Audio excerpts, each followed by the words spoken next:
Hello. Theatre സമരത്തിനിടയിലും താങ്കളുടെ card ബുക്കുന്ന നേരം റിലീസിനെത്തുകയാണല്ലോ. എങ്ങനെയായിരിക്കും അതിൻ്റെ റിലീസിങ്ങും കാര്യങ്ങളും?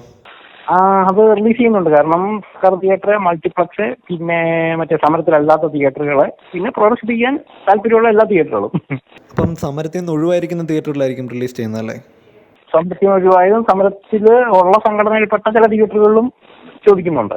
എത്രത്തോളം തിയേറ്ററിലായിരിക്കും റിലീസ് ചെയ്യുക? ഒരു ഏകദേശ ധാരണ ആയിട്ടുണ്ടോ? നമ്മളൊരു അറൗണ്ട് 30 തിയേറ്ററോളം കാണും. You are watching me on metromatney.com. metromatney.com. Subscribe for more videos. Subscribe for more videos. Subscribe here for more videos. Subscribe now. Thank you.